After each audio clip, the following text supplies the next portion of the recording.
Indeed, it's one of the deadliest shooting incidents, not only in KwaZulu-Natal, but throughout South Africa. What I'm going to do, Tembegile, is let me ask our colleague Francois to show you the mini text bus that you were mentioning when you were reading up to this story. This is what is remaining of that mini bus. I can see some blood stains here. It's riddled with bullets. It was really one of the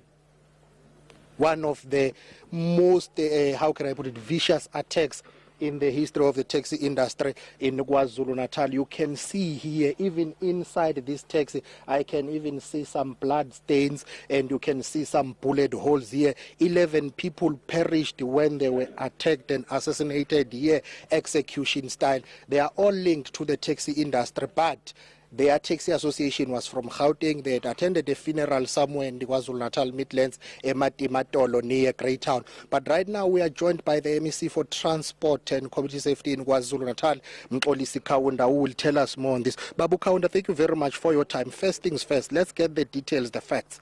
There were conflicting reports that 13 people died. How many people died exactly? It has been confirmed through the police report that there are 11 people who passed on, and 4 were injured. The other 2 survived without any injuries. And we are going to protect those who survived so that they are not vulnerable to the people who have executed this action. Some say this is definitely linked to the taxi industry and violence that is going on there. Is that the same conclusion you have? No, we need to put the issues on clear perspective. That in KwaZulu-Natal, Ladysmith issue and the conflict in the taxi industry is being handled very well, because the area is relatively stable as we speak. Since we decided to shut down the operations of the 2 associations, so we're still observing a good level of stability in the area. We were informed after we received this shocking news that the people who were victims attended the funeral of Mr. Mtembu, who was shot in Tembisa and Gauteng. And we are also interacting with the government of Gauteng on the basis that we have our own interprovincial committees which relate on matters that affects taxi industry, and we have made good strides, and we have put efforts to resolve the issues of hostels both in the province and in Gauteng. So we have full confidence that the leadership over that side, our counterpart, will be able to tackle this particular issue.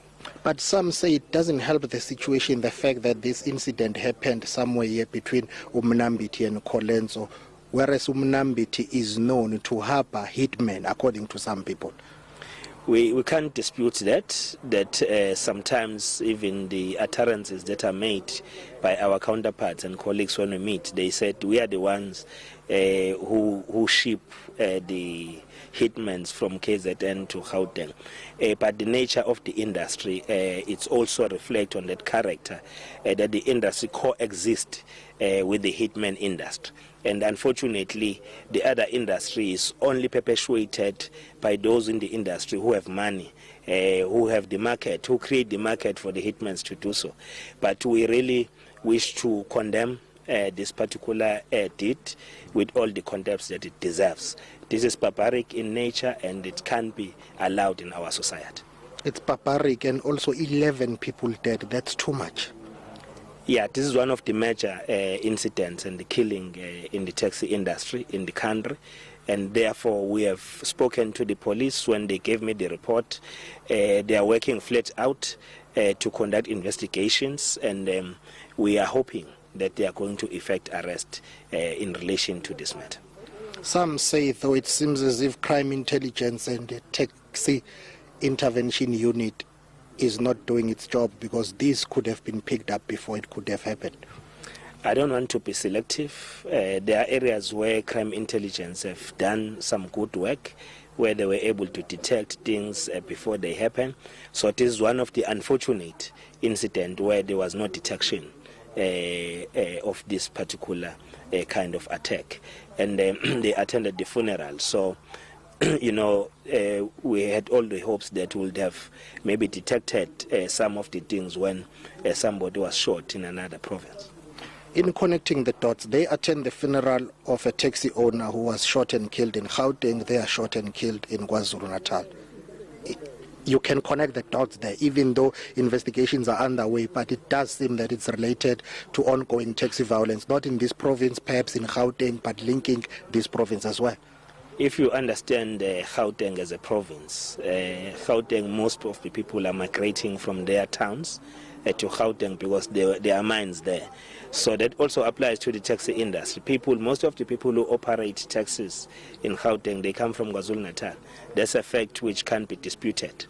But the fact of the matter is, this has got nothing to do with the Ladysmith taxi conflict that we are handling. And we are going to be working very close with our counterparts since this incident has taken place so that we are able to avert some of these incidents in the near future. What do we know about the deceased? Were they taxi drivers or taxi owners? We are informed that some of them they were drivers and some of them they were operators. But we can't be certain for exactly the position that they held. But what is important is that even if you look at the registration of the vehicle, it indicates that the vehicle comes from Gauteng, from Johannesburg. What's the status and the situation of those who survived? Of course, they are shocked, and those who are in hospitals, the unknown hospitals, they are being attended to, and the police have made it a point that there is protection for those who are hospitalized to ensure their safety. And we are calling upon the communities, because when this incident happened within the community, those who may have information, we call upon them to give that information to the relevant stakeholders and the police. Well, that's Mxolisi Kaunda, is the KwaZulu-Natal MEC for transport. Of course, this is one of the biggest incidents in the taxi industry in the country. 11 people were gunned down execution style. It's back to you in Johannesburg.